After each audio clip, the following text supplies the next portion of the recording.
కలుగునుగాక. హల్లెలూయా.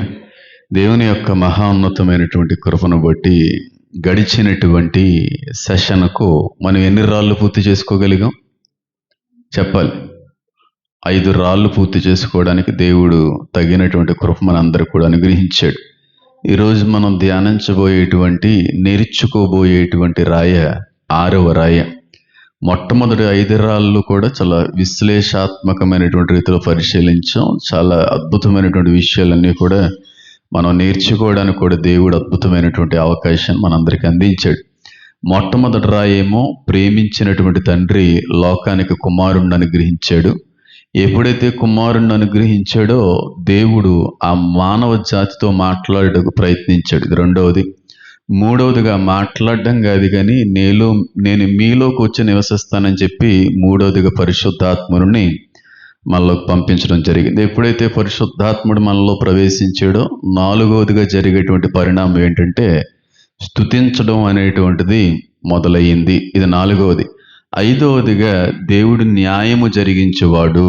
కాబట్టి ఎప్పుడైతే పరిశుద్ధాత్ముడు మన జీవితంలో ప్రవేశించాడో, మన హృదయంలోకి ఆహ్వానించబడ్డాడో, మన జీవితంలో పడుతున్నటువంటి వేదన, దుఃఖము, శ్రమ, సమస్య అంతటికీ తగినటువంటి న్యాయాన్ని జరిగించేవాడు ఆయన అనేటువంటి విషయాన్ని 5వ రాయి మూలంగా మీ అందరితో కూడా నేను పంచుకునే ప్రయత్నం చేశాను. ఈ రోజున 6వ రాయి అద్భుతమైన రాయి. ఈ 12 రాళ్ళల్లో రాజు వంటి రాయి అనేటువంటి పేరు కూడా దీనికి ఉన్నది. కాబట్టి ఒకసారి ప్రకటన గ్రంథం 21వ అధ్యాయాన్ని ఒకసారి మనం పరిశీలించుకుని ముందుకు వెళ్ళిపోవడానికి ప్రయత్నం చేద్దాం. చూడండి, 21వ అధ్యాయము 19-20 వచనాలు నేను చదువుతున్నాను. జాగ్రత్తగా మీరు నన్ను వెంబడించడానికి ప్రయత్నం చేయండి. చూడండి, ఆ పట్టణపు ప్రాకారపు పునాదులు అమూల్యమైన నానావిధ రత్నములతో అలంకరింపబడి ఉండెను. మొదటి పునాది రాయి సూర్యకాంతపు రాయి, 2వది నీలము, 3వది యమునా రాయి, 4వది పచ్చ, 5వది వైఢూర్యము, 6వది కెంపు, 7వది సువర్ణరత్నము, 8వది గోమేదకము, 9వది పుష్యరాగము, 10వది సువర్ణల సునీయము, 11వది పద్మరాగము, 12వది సుగంధము అనేటువంటి మాట కనబడుతుంది. ఫిబ్రవరి నెల ముగించే సమయానికి రాళ్ళన్నీ కూడా పూర్తయ్యేటువంటి అవకాశం చాలా ఉంది. మీరు గమనించారో లేదో తెలియదు కానీ ఈ నెల ఆదివారాలు 4, సోమవారాలు 4, మంగళవారాలు 4, బుధవారాలు 4, లక్షవారం, శుక్రవారం, శనివారం, అన్ని వారాలు 4 కింద వస్తాయి. మీరు ఒకసారి చూస్తే మీకు అర్థమవుతుంది. క్యాలెండర్ కానీ మీరు వాచ్ చేయగలిగితే. కాబట్టి ఈ నెల అనంతరానికి, నెల ముగించే సమయానికి రాళ్ళన్నీ కూడా పూర్తి చేసే అవకాశం ఉంది. ఒకసారి అలాగే నిర్గమాకాండం 28వ అధ్యాయాన్ని కూడా ఒకసారి చూసి ముందుకు వెళ్ళే ప్రయత్నం చేద్దాం. చూడండి, 28వ అధ్యాయము 17వ వచనం, దానిలో 4 పంక్తులు రత్నములు ఉండునట్లు రత్నముల జవలను చేయవలను. మాణిక్యము, గోమేదకము, మరకతముల గల పంక్తి మొదటిది, పద్మరాగము 4వది, నీలము 5వది, 6వది సూర్యకాంతము. 6వ రాయి సూర్యకాంతము. నిర్గమాకాండం ప్రధాన యాజకుని యొక్క ఛాతి దట్టి మీద 6వ రాయిగా రాయబడినటువంటి రాయ ప్రకటన గ్రంథంలో మొదటి రాయి. మొదటి రాయిగా ప్రకటన గ్రంథంలో ఉంటే, ఈ నిర్గమాకాండంలో మాత్రం ప్రకటన గ్రంథంలో ఉన్నటువంటి మొదటి రాయి కాస్త ఇక్కడ 6వ రాయిగా రాయబడినట్టుగా కూడా మనకు కనబడుతూ ఉంది. సూర్యకాంతము అనేటువంటి దాని గురించి కూడా పట్టణపు ప్రాకారాల గురించి మాట్లాడుకుంటున్నప్పుడు చెప్పడానికి ప్రయత్నం చేశాను. అదంతా కూడా దగదగా మీరు ఇచ్చినటువంటి సూర్యకాంతము వంటి వెలుగు వస్తూ ఉంది. క్రిస్టల్ అనేటువంటి ఒక పదార్థంతో మనం అందరం కూడా పోల్చడానికి కూడా ప్రయత్నం అయితే చేసాం. అయితే ఇంగ్లీష్ బైబిల్లో కానీ మనం చూసాం అనుకోండి, ఈ సూర్యకాంతానికి ఏది రాయబడిందంటే వజ్రం రాయబడింది, డైమండ్ అని అన్నమాట. 6వ రాయ డైమండ్, సూర్యకాంతము ఇక్కడ రాయబడింది. అక్కడ ఉన్న సూర్యకాంతం కూడా డైమండ్ అనేటువంటి ఒక రాయికి పోల్చబడ్డానికి దేవుడైతే అవకాశం ఇచ్చాడు. డైమండ్ అనగా తెలుగులో వజ్రము. డైమండ్ కూడా క్రిస్టల్గానే ఉంటుంది.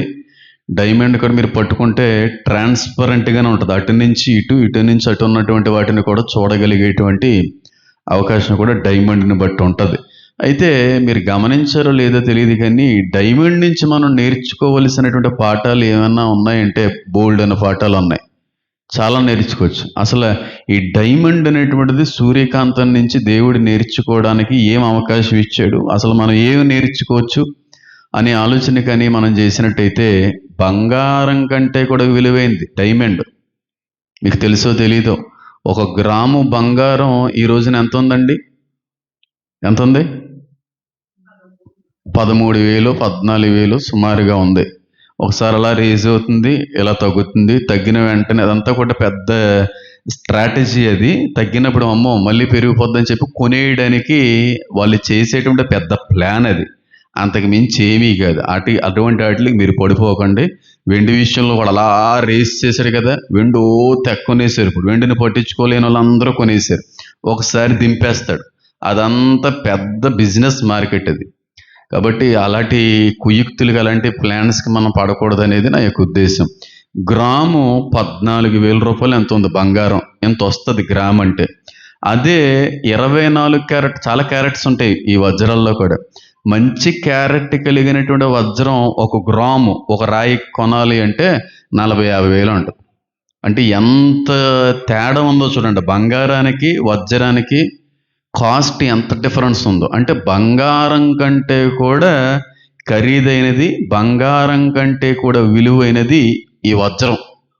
ఆ వజ్రం నుంచి దేవుడు మనకి ఏమి నేర్పించాలనుకుంటున్నాడు మరి ఇప్పుడు ఉందో లేదో నాకు వజ్రానికి వాల్యూ నాకైతే తెలియదు, నాకు తెలిసి ఉంటుంది. 100% వజ్రంలో కూడా క్యారెట్స్ ఉంటాయి. 24 క్యారెట్ ఉంటుంది. ఇంకా చాలా చాలా కటింగ్ని బట్టి రేట్ ఉంటుంది.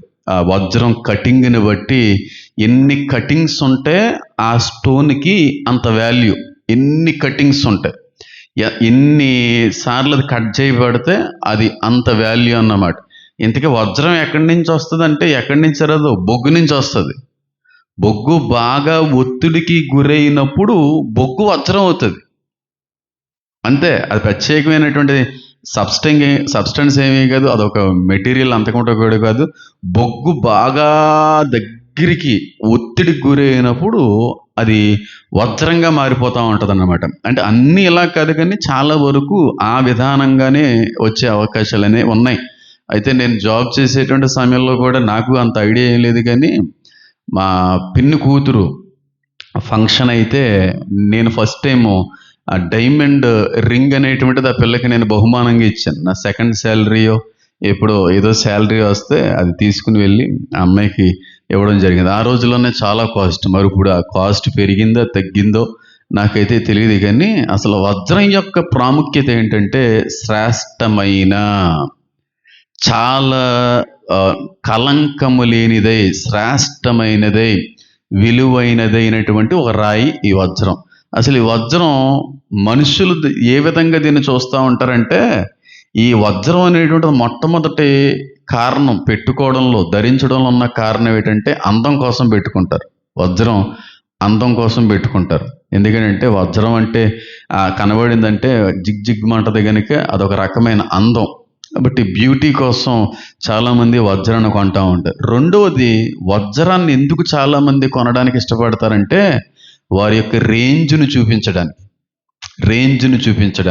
నువ్వు ఎంత బంగారం వేసుకున్నా ఒక ఎత్తు, ఫుల్ బాడీ అంతా బంగారం వేసుకున్నటువంటి వ్యక్తిని నిలబెట్టండి, ఈ ప్రక్కన డైమండ్ నెక్లెస్ వేసుకున్నటువంటి ఒకే ఒక్క నెక్లెస్ వేసుకున్నటువంటి వ్యక్తిని ప్రక్కన నిలబెట్టండి, ఎవరు బంగారం వేసుకున్న వ్యక్తిని చూడరు, డైమండ్ సింగిల్ నెక్లెస్ వేసుకున్నటువంటి వ్యక్తినే చూస్తారు. అబ్బో చాలా డబ్బు ఉందండి బాబు, వీళ్ళకి చాలా పేరు గాంచిన వాళ్ళండి, చాలా సంపాదించిన వాళ్ళు ఉంటారండి అంటారు తప్ప పైనుంచి కింద వరకు 7 వారాల నగలు వేసుకున్నా ఎవడో పట్టించుకోడు.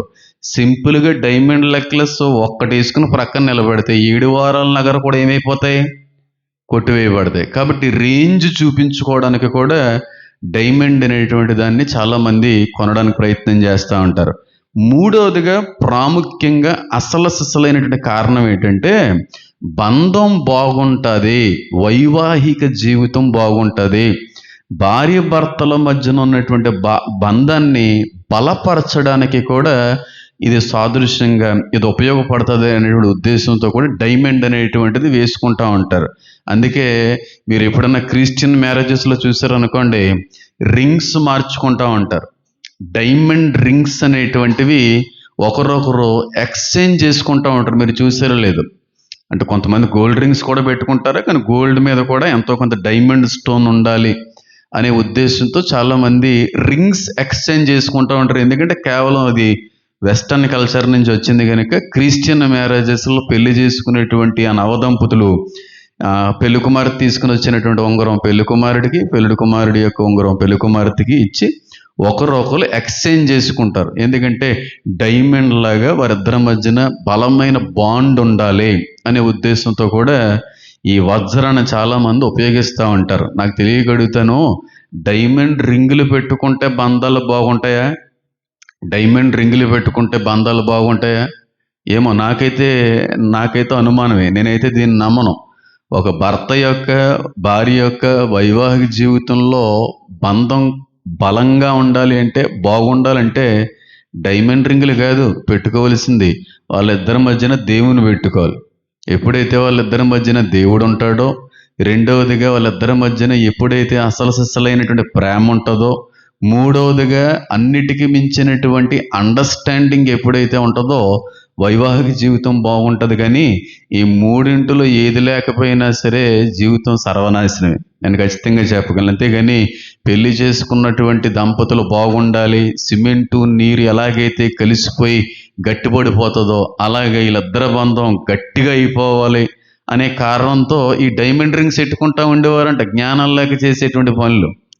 డైమండ్ రింగులు కాదు, బంధం బాగోవాలి అంటే చేయవలసింది ఏముండాలి? మొట్టమొదటిగా వాళ్ళిద్దరి మధ్యన దేవుని ఉండాలి, దేవుని వాక్యం ఉండాలి. రెండవది అసలు సిసలైనటువంటి స్వచ్ఛమైన ప్రేమ ఉండాలి. మూడవదిగా ఖచ్చితంగా ఒకరినొకరు అర్థం చేసుకునేటువంటి అండర్స్టాండింగ్ ఉండాలి. అండర్స్టాండింగ్ లేకుండా దేవుడున్న ప్రేమ ఉన్న కొన్ని సందర్భాల్లో విఫలమైపోతూ ఉంటుంది. ఒకరినొకరు అర్థం చేసుకోలేనంత కాలము కూడా జీవితాలు ఎప్పటికీ బాగోవు. దాన్ని బైబిల్ ఏమని తెలియపరుస్తుందంటే, ప్రేమ దోషములన్నిటినీ కూడా కప్పును. అండర్స్టాండ్ చేసుకోవడం, ఒకరినొకరు అర్థం చేసుకునే విధానం కానీ బాగుందనుకోండి, వాళ్ళ జీవితాలు ఎప్పుడూ కూడా మొక్కలు చెక్కలవో. అండర్స్టాండింగ్ లేకే ఒకరినొకరు అర్థం చేసుకునేటువంటి విధానంలో వాళ్ళు ఉండలేని కారణాన్ని బట్టే ఒకరు ఎడమకం ఒకడేమో పెడమకం కింద వెళ్ళిపోయే వాళ్ళే తప్ప ఒకరినొకరు అర్థం చేసుకునేటువంటి రీతిలో ఉంటే బంధాలు ఎందుకు బాగోవంటారు? అందరే బాగుంటాయి. కష్టాలు, సుఖాలు, ఇబ్బందులు, సమస్యలు, శ్రమలు అందరి జీవితాలు ఎదురవుతూ ఉంటాయి. కానీ వాటన్నిటినీ కూడా ఎదుర్కొని ఇంకా తప్పదు జీవితం అంతా ఇదే అనేటువంటి ఒక అభిప్రాయంలోకి ఎప్పుడైతే వస్తామో వాళ్ళు బాగుంటారు తప్ప వాళ్ళు తిట్టేసుకుని కొట్టేసుకుని ఇబ్బంది పడిపోయి నువ్వు మారవరా, నువ్వు మారవే ఇలా కొట్టుకున్నంతకాలం జీవితాల్లో ఎప్పుడు సుఖశాంతులు ఉండవు.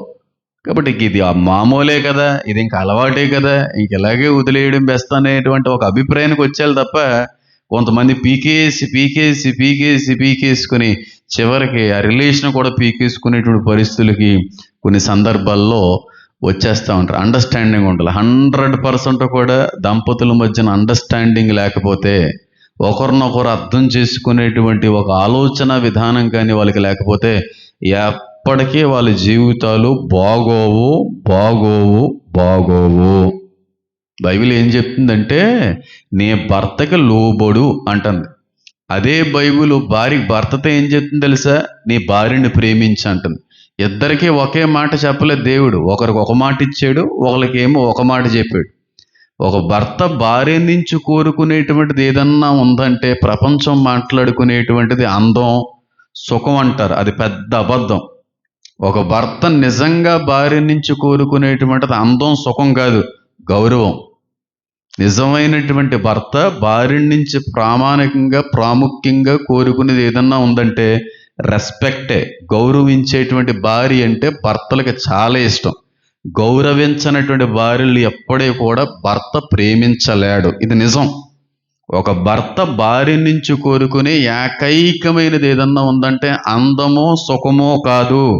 ఒక మగోడు ఆడదాని నుంచి కోరుకునేది ఏదన్నా ఉందంటే రెస్పెక్టే, గౌరవమే. మరి ఆ భార్య భర్త నుంచి కోరుకునేది ఏముందండి? డబ్బా అండి, అంతస్తు అండి, ఆస్తి అండి? ఏమీ కాదు. నా భర్త నన్ను ప్రేమిస్తే చాలని భార్య కోరుకుంటుంది, అంతకు మించి ఏమీ లేదు. ఇది రిలేషన్ అంటే. కానీ చాలామంది జీవితాల్లో భర్తలకి రెస్పెక్ట్ ఉండదు, కనీస గౌరవం అనేటువంటిది కూడా కొంతమంది భార్యలు, మీరు నమ్ముతారో నమ్మరు, కనీస గౌరవం, కనీసం మనిషిగా కూడా చూడరు. కనీసం ఇంటిలో తుడిచేటువంటి చీపిరి కట్ట కంటే కూడా అధ్వానంగా చూసేటువంటి భార్యలు ఉంటారంటే మీరు నమ్ముతారా? కనీస గౌరవం కూడా ఇవ్వనటువంటి భార్యలు ఉంటారంటే మీరు నమ్ముతారా? కుక్కను కొట్టిన కర్ర కంటే కూడా అధ్వానంగా చూసేటువంటి భార్యలు ఉన్నారంటే మీరు నమ్ముతారా? కనీసం ఆకలేస్తుంది ఏమన్నా పెట్టు అంటే కంచాలు విసిరేటువంటి భార్యలు ఉంటారంటే కూడా మీరు నమ్ముతారా నమ్మరో నాకు తెలియదు, కానీ ఇలాంటి వాళ్ళని చాలామందిని నేను చూడడం జరిగింది. నేను మళ్ళీ చెప్తున్నాను చూడండి, భర్త భార్య నుంచి కోరుకునేది ఏకైక ఏదన్నా ఉందంటే రెస్పెక్ట్ మాత్రమే. నీ భర్తకి మీరు ఏం చేయాలని ఉంది బైబిల్లో? లోబడండి. ఆయన అవునంటే అవును, కాదంటే కాదు, అంతే. ఆయనకి ఇష్టం ఉంటేనే నువ్వు ఏదన్నా ఏ పని అయినా చేయి. ఆయనకి ఇష్టం లేని ఏ పని చేసి ఆయన అగౌరవపరచొద్దని వాక్యం సెలవేస్తుంది. అదే బైబిల్ భర్తతో అంటుంది, నీ భార్యను బాగా ప్రేమించు, ఎప్పుడు కూడా నిష్ఠుర పెట్టొద్దు, తొక్క పెట్టొద్దు, ఎప్పుడు కూడా వాళ్ళు అడిగినది కాదనేటువంటి రీతిలోనూ ఉండాలి. కాదు అనే మాట ఎప్పటికీ కూడా పలకకుండా అట్టి రీతిలో ప్రేమించగలిగే భర్తగా నువ్వు ఉండాలని వాక్యం సెలవిస్తుంది. ఈ రెండూ ఉన్నాయి అనుకోండి, బంధాలు ఎందుకు బాగోవండి? ఎందుకు బాగోండి చెప్పండి? కొంతమంది ఉంటారు భార్యలు భర్త గారి మాట వినరు, ఎవరి మాట వింటుంటారు? ఇంకా కన్నటువంటి తల్లిదండ్రుల మాటే. మా అమ్మ ఏం చెప్తే అదే చేస్తాను, మా నాన్నగారు చెప్పినట్టుగానే వింటాను. మరి అలాంటప్పుడు ఇంకొన్ని పెళ్లి చేసుకోవడం ఎందుకు? మీ నాన్నతోని మీ అమ్మతో ఉండిపోవచ్చు కదూ. ఎందుకు వాళ్ళ మధ్యన అశాంతిని, వాళ్ళ మధ్యన లేనిపోని గొడవలు తెచ్చిపెట్టడం? నిజంగా పెళ్లి చేసుకోవడం అనేటువంటిది ఇష్టం లేకపోతే మానేయాలి. అంతేగాని పెళ్లి చేసుకున్న తర్వాత కూడా కొంతమంది భార్యలు ఉంటారు, నేను ఏది చేసినా మా అమ్మగారికి చెప్పే చేస్తాను, నేను ఏది చేసినా మా నాన్నగారికి చెప్పే చేస్తాను, మా అమ్మ నాన్నకి చెప్పకుండా ఇష్టం లేకుండా ఏది చేయను అన్నటువంటి భార్యలను బట్టి కూడా భర్తలు బాధపడుతూ ఉంటారు. అగౌరవంగా అనిపించే చాలా సందర్భాల్లో చాలా జీవితాలు మొక్కలైపోతూ ఉంటాయి. వాక్యం ఏమని సెలవిస్తుంది? నీ తల్లిని విడిచి ఎవరిని హత్తుకోమన్నాడు పెళ్ళైన తర్వాత?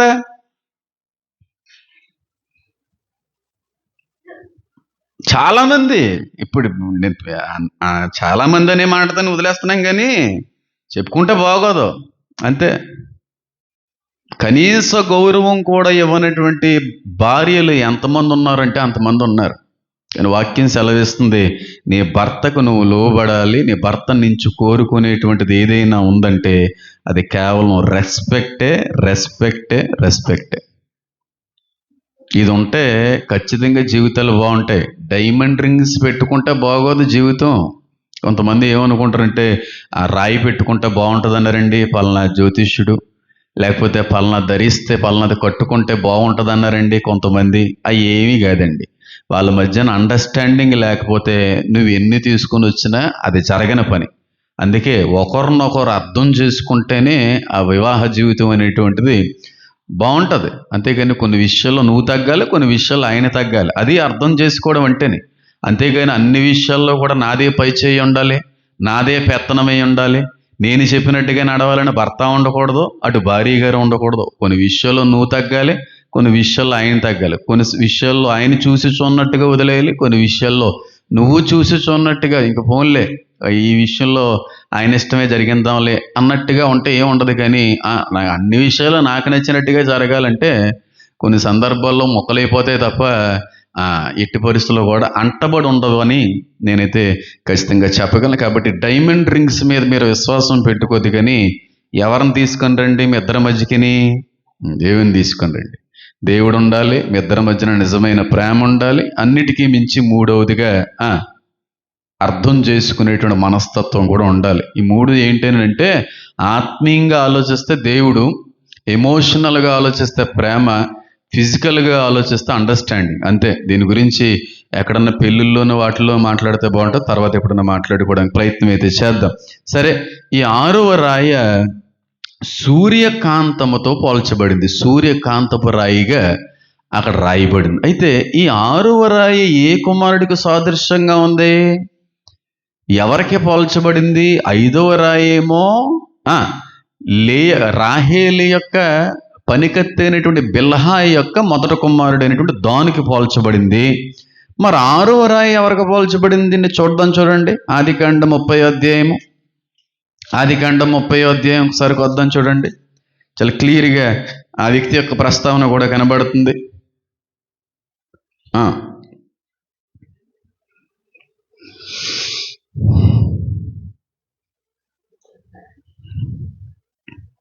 చూడండి, 7వ వచనం నేను చదువుతున్నాను.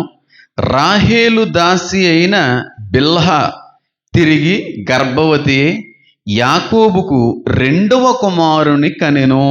అప్పుడు రాహేలు, దేవుని కృప విషయమే నా అక్కతో పోరాడి గెలిచితననుకొని అతనికి నఫ్తాలి అని పేరు పెట్టెను అనేటువంటి మాట కనబడుతుంది. ఇక్కడ చూడండి, మళ్ళీ రాహేలు గారి యొక్క అమాయకత్వం ఎంత హాస్యాస్పదంగా కనబడుతుందో చూడండి. ఆవిడ ఎంత అమాయకురాలో చూడండి. మొట్టమొదటి దాను కుమారుడు పుట్టినప్పుడు కూడా అదే అంది. ఈవిడికి ఏమన్నా పుట్టాడా? ఎవరికి పుట్టాడు? పనివాడికి పుట్టాడు. ఈవిడ కొడుకులా ఫీల్ అయిపోతుంది. నాకు పుట్టాడు, నాకు దేవుడు న్యాయం చేసేసాడు. నీకు న్యాయం చేయడం ఏంటి? నీకు పుడతా నీ కొడుకు అవుతాడు, కానీ నీ పనివాడికి పుట్టినటువంటి వ్యక్తి నీకు ఎలాగవుతాడు కొడుకు అనే కనీస ఆలోచన కూడా లేకుండా అక్కడ ఎలాగైతే అదొక రకంగా మాట్లాడింది, ఇక్కడ కూడా అలా అంటే దీని అర్థం, దీని వెనకాల ఉన్న అర్థం చాలా అద్భుతమైనటువంటిది. దాని గురించి మాట్లాడాలనుకున్నప్పుడు దాని గురించి మాట్లాడుకుందాం.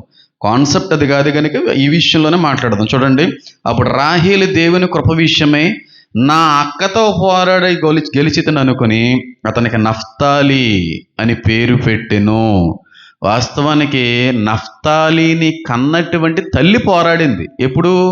ప్రసవ వేదనలో. ప్రసవ వేదన ఎవరు అనుభవించారు? రాహేలు అనుభవించిందా? బిల్హా అనుభవించిందా? ఎవరు పోరాడారు? ఆ కొడుకు పుట్టేటువంటి విషయంలో ప్రాణంతో పోరాడింది ఎవరనాలా మాట? నేను పోరాడాను, ప్రాణానికి తెగించి ప్రాణం పోయేటువంటి పరిస్థితుల్లో కూడా ఆరోగ్యవంతమైనటువంటి కుమారుని కనేటువంటి విషయంలో పోరాడాను, ప్రాణం పోయే విధంగా అనిపించిందని చెప్పి ఈ బిల్హా గారు అనాలి, ఈ పనావిడ అనాలి. కానీ ఈవిడి పోరాడినటువంటి ఈవిడికి పొందవలసినటువంటి చెప్పవలసిన మాట రాహేల్ అంటుంది.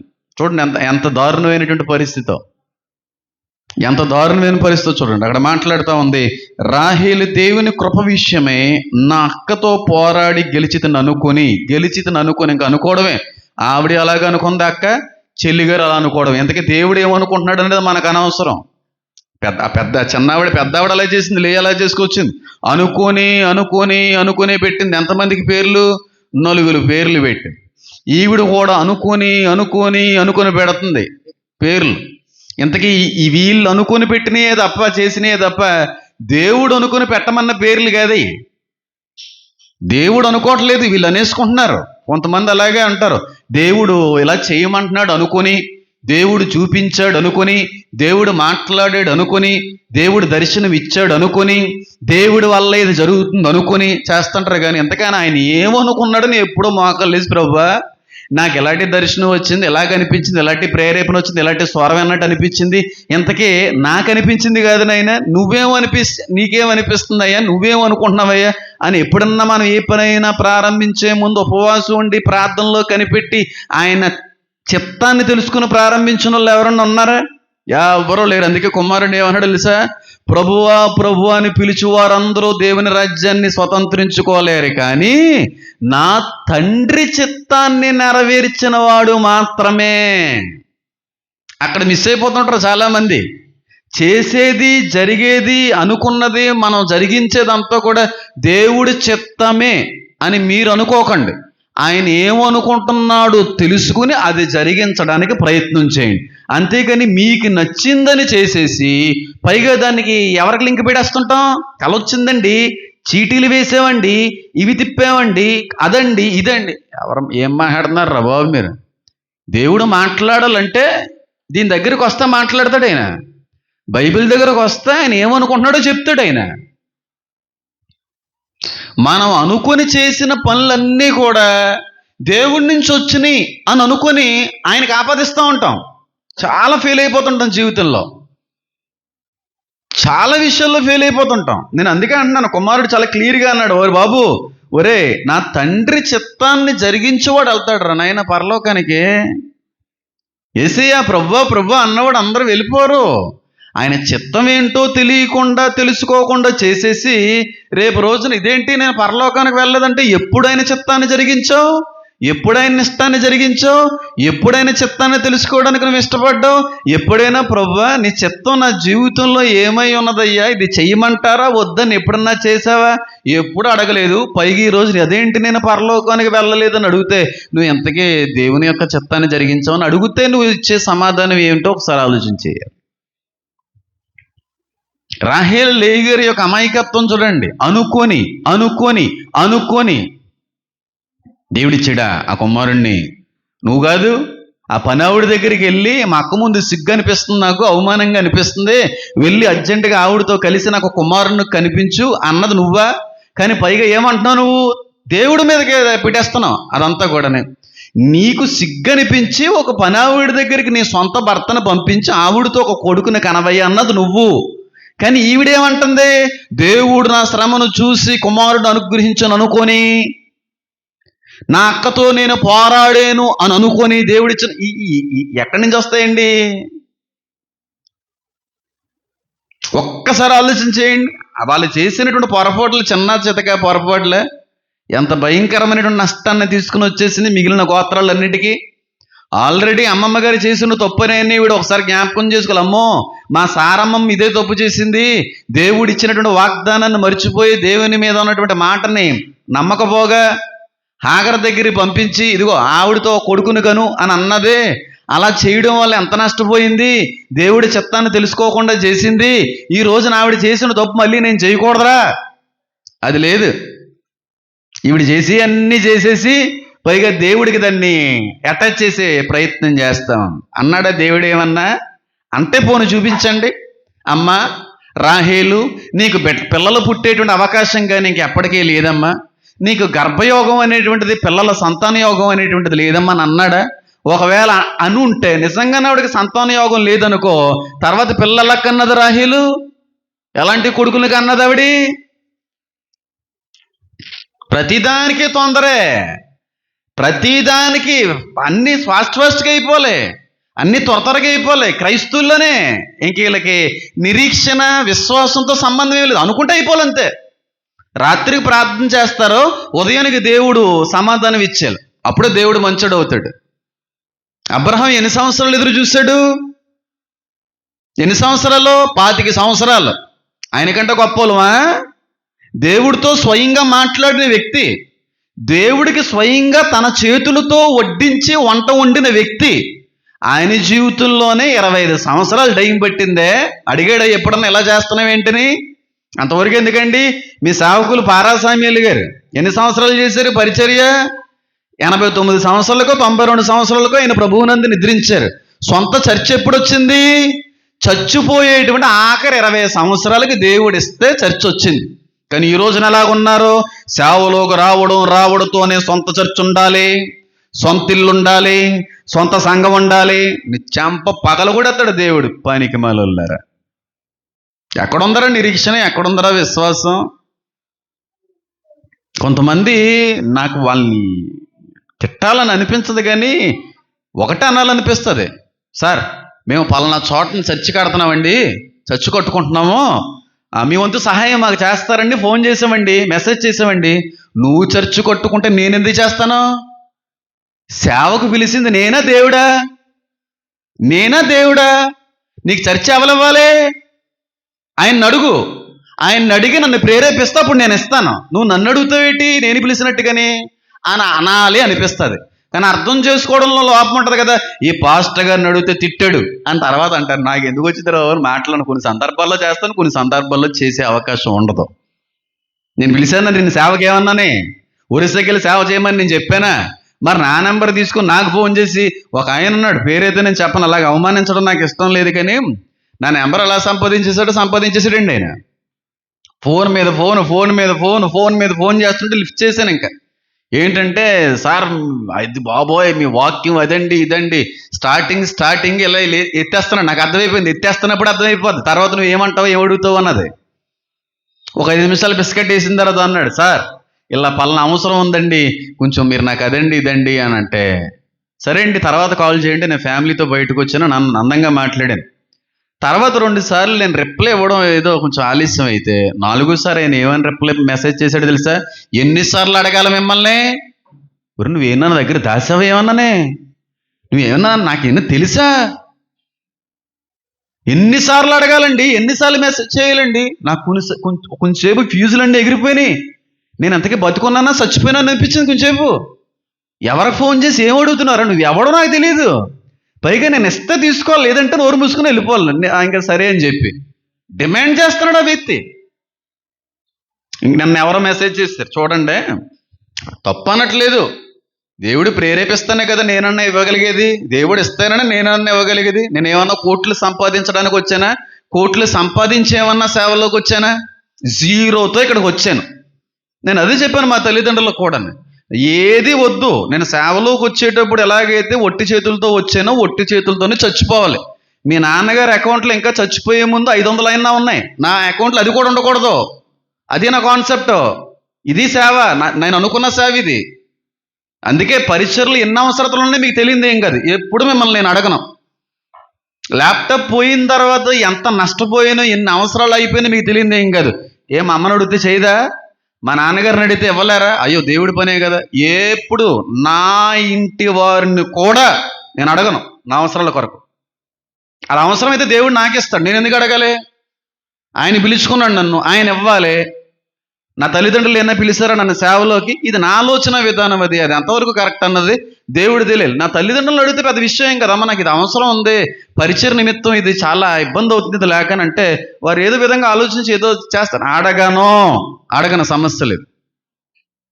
సంఘాన్ని అడిగితే నాకు తెలిసి 1 వారం రోజులు నా సంఘానికి, అమ్మ నోరు తెరిచి అడుగుతున్నాను, నాకు ఈ అవసరం ఉంది మన పరిచయలు అంటే 1 వారం లేదంటే 10 రోజులు. మీరు ఏం చేస్తారో కూడా నాకు తెలుసు. అడగను, ఎందుకంటే మీరు నన్ను పిలవలేదు, ఆయన పిలిచాడు నన్ను. అవసరం అయితే ఆయన ఇవ్వాలి. అందుకే అంటున్నాను కదా, మనం ఏమనుకుంటున్నాం అంటే చేసి అన్నీ దేవుడి చిత్తమే. దేవుడి చిత్తమే నా జీవితంలో జరుగుతుంది. దేవుడు అనుకున్నట్టుగానే నేను బ్రతుకుతున్నాను అనుకున్నా కాదు. 100లో 99% మనకి నచ్చినట్టుగా బ్రతుకుతున్నాం. 1% కూడా చాలా కష్టం. అది ఎవరో ఉంటారు దేవుడి చిత్తానికి అనుగుణంగా బ్రతికేవాళ్ళు, ఆయనకి ఇష్టాన్ని ఇష్టపూర్వకంగా అంగీకరించి జరిగించే వాళ్ళు చాలా లిమిటెడ్ ఫెలోస్ ఉంటారు. కాబట్టి ఉందలే, ఒక రోజున ఖచ్చితంగా మన ప్రాణం మన శరీరాన్ని విడిచి వెళ్ళిపోయిన తర్వాత దేవుడి ఎదుట తీర్పు దినాన్ని నిలవబడేటువంటి ఆ దినంలో ఖచ్చితంగా విమర్శ దినం ఉంది. అన్నిటికీ లెక్కలు తీర్చేస్తాడు ఆయన, అందులో ఏమీ సందేహం లేదు. ఎవరిని విడిచిపెట్టావు, నన్నే కాదు, మా తాతనే కాదు, మా అమ్మనే కాదు, ఎవరిని ఒక్కరిని కూడా విడిచిపెట్టాడు. ఎందుకు కంగారు? అదే అంటున్నాను, నేను చాలా నమ్మకంగా పరిచయం చేస్తున్నాను. నేను పొరపాటును కూడా అనలేను, అనడానికి కూడా సరిపోను. నేను నా దృష్టిలో నేను యథార్థమైన సేవకుడినేమో, ఆశించకుండా చేసే సేవకుడినేమో ఏమో. నా వరకు దేవుడి దృష్టిలో ఆయన ఎలా చూస్తున్నాడు, ఆయన ఏ యాంగిల్లో చూస్తున్నాడో నాకు తెలియదు కదా. అదే చెప్పాలనుకున్నాను. ఏంటంటే, మీరు అనుకొని దేవుడి నుంచి వచ్చిందని ఎప్పుడు అనుకోకండి. దేవుడు ఏమనుకుంటున్నాడో ముందు తెలుసుకొని ఏ పనన్నా చెయ్యండి.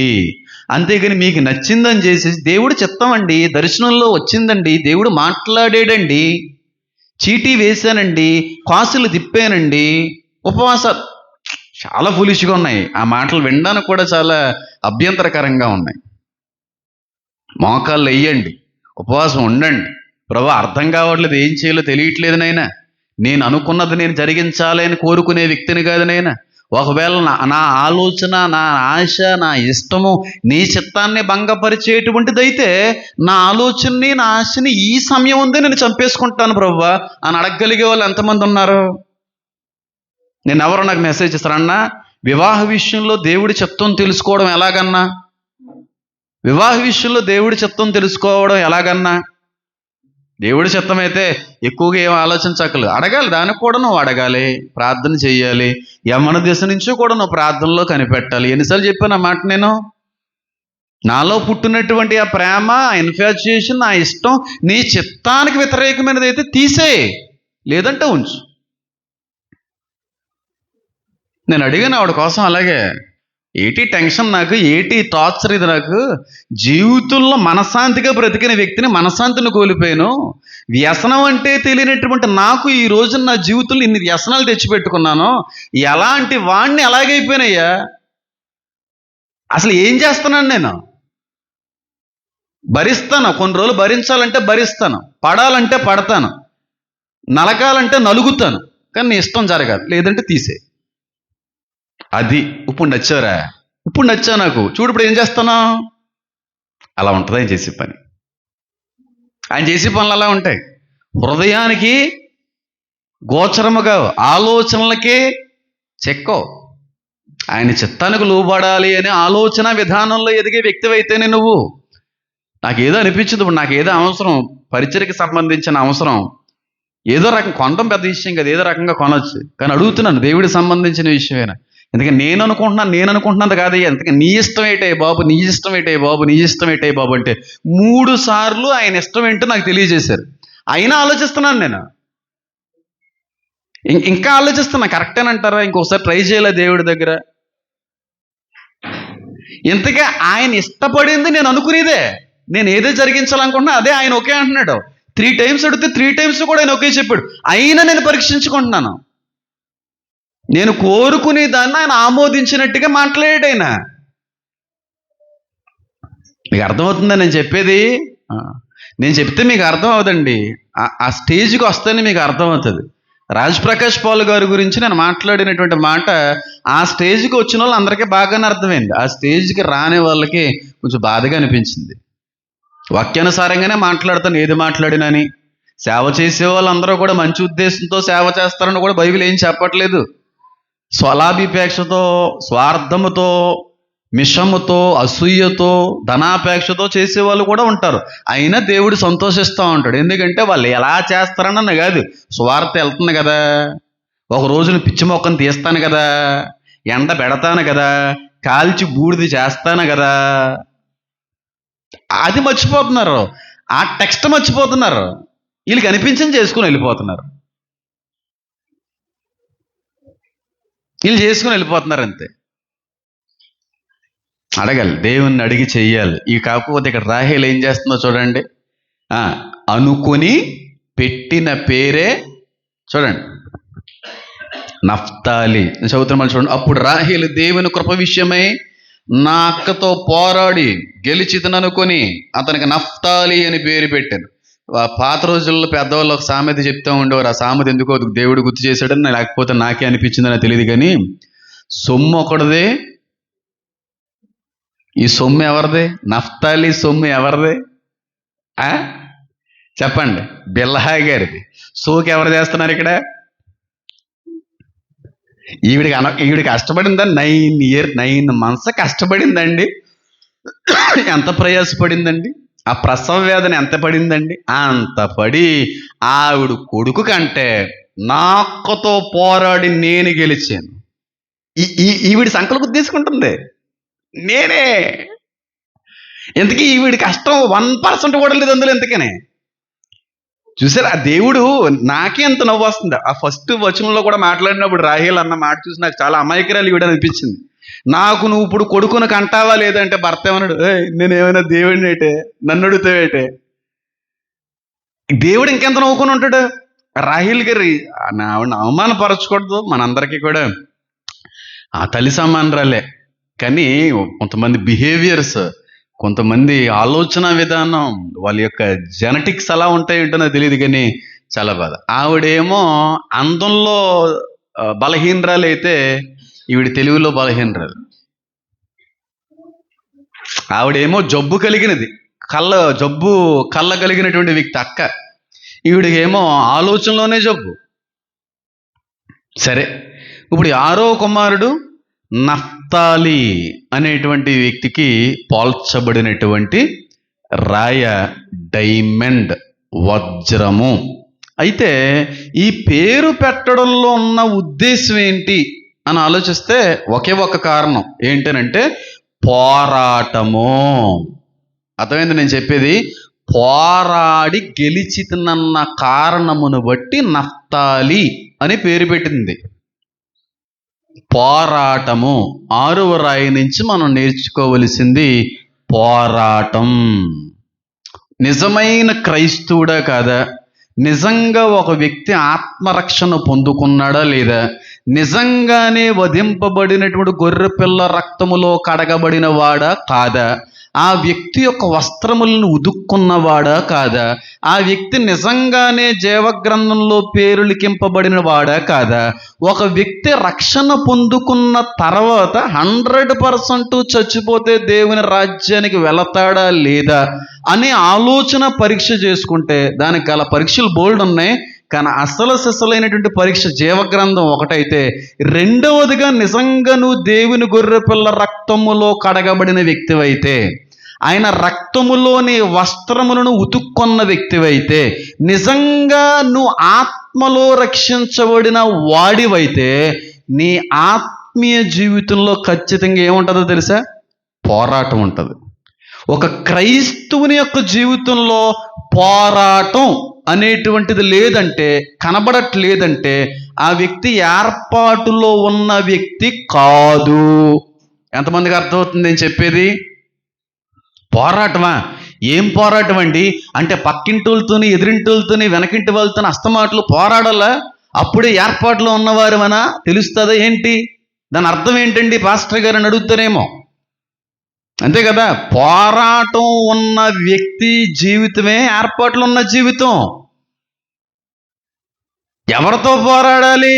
దేనితో పోరాటం క్రైస్తవునికి అంటే? క్రైస్తవుడు దేనితో పోరాడాలో తెలుసా? సాతానుతో అనుకుంటా ఉంటారు చాలా మందితో.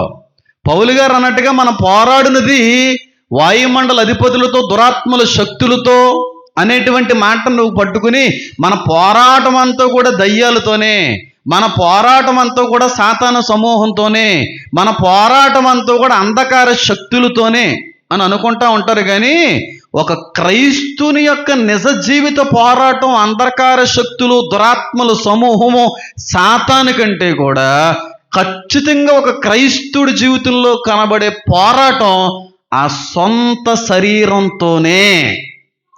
సొంత శరీరంతో ఒక క్రైస్తుడు జీవితంలో పోరాడట్లేదంటే వాడు క్రైస్తవుడు కాదు, ఆత్మీయంగా చచ్చిపోడని అర్థం. మీరు అలా నిరూపించగలరండి? ఇప్పటికి ఇన్ని సంవత్సరాల నుంచి నేను ఏది మాట్లాడినా వాక్యాన్ని చూపించే మాట్లాడతాను. వాక్యాన్ని చూపించకుండా పోరాపాటును కూడా నేను అనుకున్నాను, నా అభిప్రాయం ఇది అని అన్నా దానికి వాక్యం చూపిస్తాను. ఇది చూపించకపోతే ఎలాగా? ఒకసారి చూడండి, పేతురుకి రాసినటువంటి మొదటి పత్రికలో మాట కనబడతా చూడండి.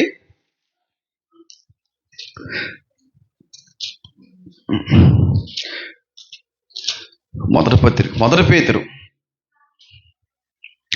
పేతురు గ్రంథం 2వ అధ్యాయము, మొదటి పేతురు గ్రంథం 2వ అధ్యాయము 11వ వచనం.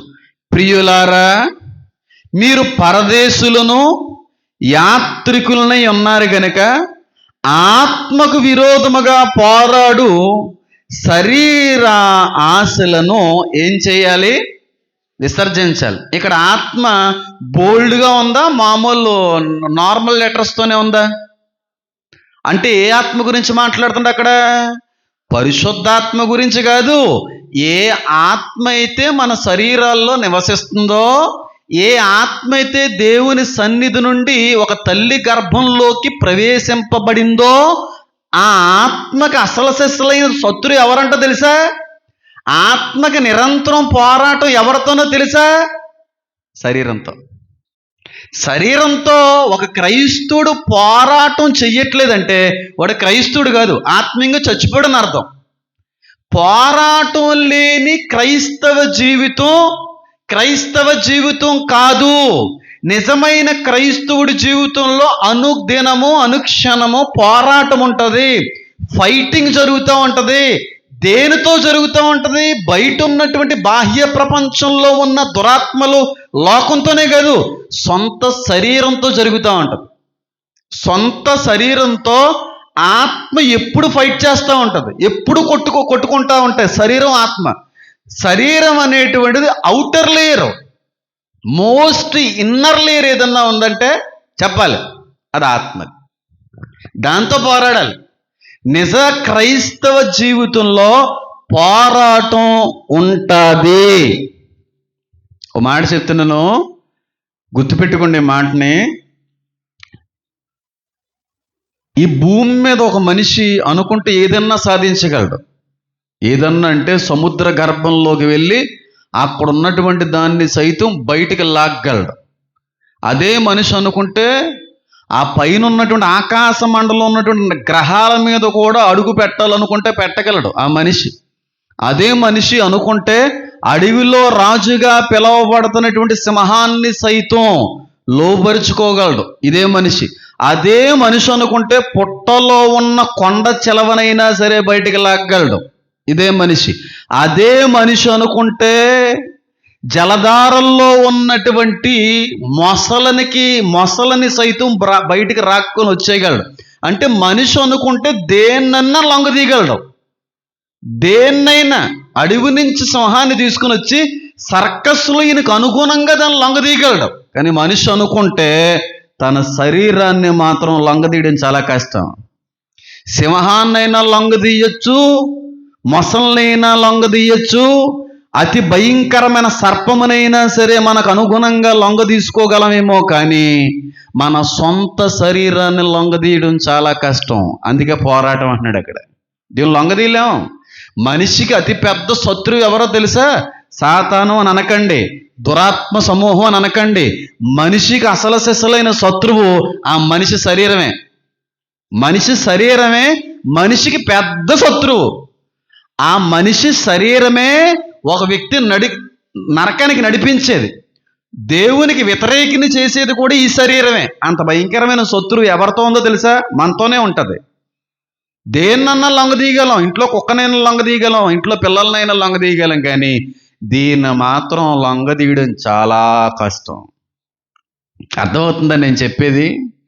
క్రైస్తవ జీవితంలో అసలు సిసలైనటువంటి పోరాటం ఎవరితో అంటే ఆత్మకు శరీరమునకు ఎప్పుడు పోరాటం జరుగుతూ ఉంటుంది. కానీ ఈ పోరాటంలో ఎక్కువ నెగ్గేది ఎవరంటే శరీరమే. ఆత్మను నెగ్గించగలిగే అంత సీన్ చాలా మందిలో కనబడకపోవచ్చు అంటాను. ఉండరని అనట్లేదు, కానీ కనబడకపోవచ్చు. శరీరం తీసుకుని వచ్చేటువంటి ఆశలు నియంత్రించుకోలేక, దాన్ని అణిచివేయలేక కొంతమంది శరీరాన్నే నెగ్గే, ఈసారికి నువ్వే నెగ్గేలే, నా వల్ల కాదులేంచి ఎన్నిసార్లు శరీరం ముందు ఆత్మ ఓడిపోయే పరిస్థితులు ఉన్నదంటారు. ఒకసారి ఆలోచించేయండి. వాక్యం సెలవిస్తూ ఉంది చాలా క్లియర్గా, మీరు పరదేశులను యాత్రికులనే ఉన్నారు. ఎవరి గురించి మాట్లాడుతున్నాడో ఇక్కడ? మీరు అనగా మనల్ని, మనం అనగా మనల్ని అనగా ఏంటి? మన ఆత్మలతో మాట్లాడుతున్నాడు, ఆత్మ గురించి మాట్లాడుతున్నాడు. మనం పరదేశులం అంట, మనం యాత్రికులం అంట.